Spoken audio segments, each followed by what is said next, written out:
যুক্তরাষ্ট্র এবং ইসরায়েলের বিভিন্ন স্থাপনা লক্ষ্য করে প্রথমবারের মতো হাইপারসনিক সেজ্জিল-2 ক্ষেপণাস্ত্র ছুড়ল ইরানের ইসলামী বিপ্লবী গার্ড কোর IRGC।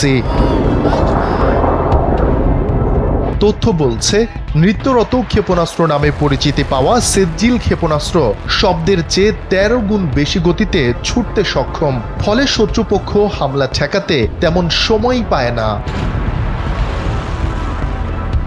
স্থানীয় সময় রোববার প্রথমবারের মতো এই ক্ষেপণাস্ত্র ছোড়া হয়েছে বলে এক প্রতিবেদনে নিশ্চিত করেছে ইরানের সরকারি টেলিভিশন চ্যানেল প্রেস টিভি। রোববার ইরান যুক্তরাষ্ট্র ইসরায়েল যুদ্ধের 16তম দিনে ছোড়া হয় এই ক্ষেপণাস্ত্র।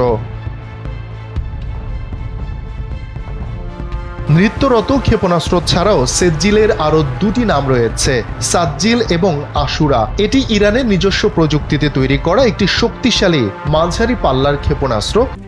RICL TMX, যুগের পর যুগ স্থাপনা থাকে মজবুত, যা সর্বোচ্চ 2000 কিলোমিটার দূরের লক্ষ্যবস্তুতে নির্ভুল আঘাত হানতে সক্ষম।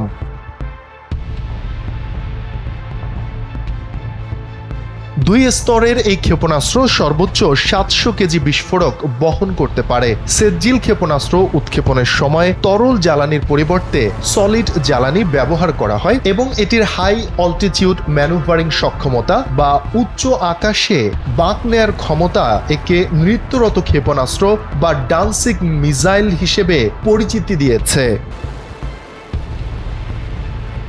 মার্কিন থিঙ্ক ট্যাঙ্ক সংস্থা centre for strategic and international স্টাডিজের তথ্য বলছে, সেজ্জিল ক্ষেপণাস্ত্রের দৈর্ঘ্য 18 মিটার, ব্যাস 1.25 মিটার এবং ওজন 12,600 কেজি।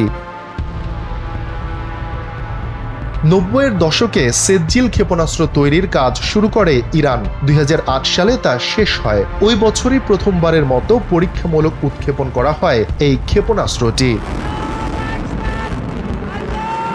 সেজ্জিলের দুটি সংস্করণ রয়েছে, সেজ্জিল-1 এবং সেজ্জিল-2। প্রথমটি স্বল্প পাল্লার, দ্বিতীয়টি মাঝারি পাল্লার। রোববার মাঝারি পাল্লার সেজ্জিল-2 ক্ষেপণাস্ত্রই নিক্ষেপ করে ইরান। শফিকুল ইসলাম শান্ত, NPB।